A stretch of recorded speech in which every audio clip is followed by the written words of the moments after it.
Let me ask you something. If nothing changed for the next 5 years, would you still stay? Most people wait for a sign that tells them it is time to leave. But the truth is this: the sign already showed up. It just did not arrive clearly enough to feel right. You tell yourself you are being patient. But patience does not feel like exhaustion. It does not feel like shrinking. And it does not feel like losing yourself slowly. Before we continue, welcome to Brain Insider. Thank you for the support. Even small support is still support. All right, let's get back into it. Here are 6 psychological reasons why leaving feels so hard. First, understand this. Your brain is not designed to help you grow. It is designed to help you survive. Number 1, loss aversion. Your brain experiences potential loss more intensely than potential gain.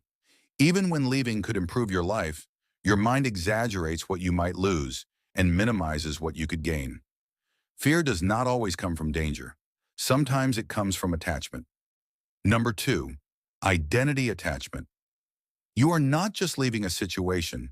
You are leaving a version of yourself that your brain has already learned how to be.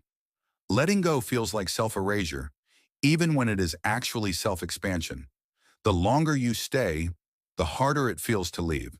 Number 3, sunk cost effect.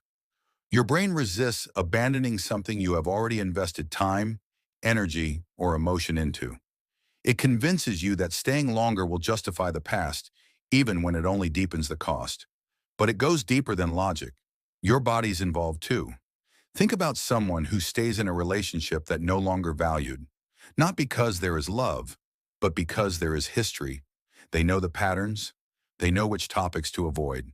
Leaving would mean explaining themselves, answering questions, facing nights alone without the familiar presence beside them. So the brain says stay.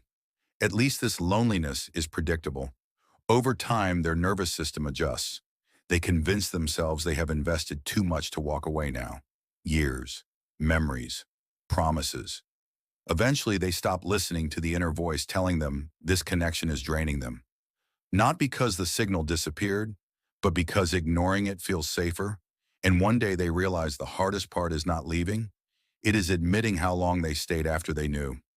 Same goals with your job and personal life. Number 4, nervous system conditioning. Your nervous system adapts to stress patterns over time. What once felt intolerable becomes familiar. Calm starts to feel unfamiliar, and unfamiliar feels unsafe. Certainty can be more addictive than happiness. Number 5, predictability bias. Your brain prefers predictable discomfort over unpredictable relief. Staying lets you anticipate pain. Leaving introduces variables you cannot control, and the brain hates that. And silence can become its own kind of permission.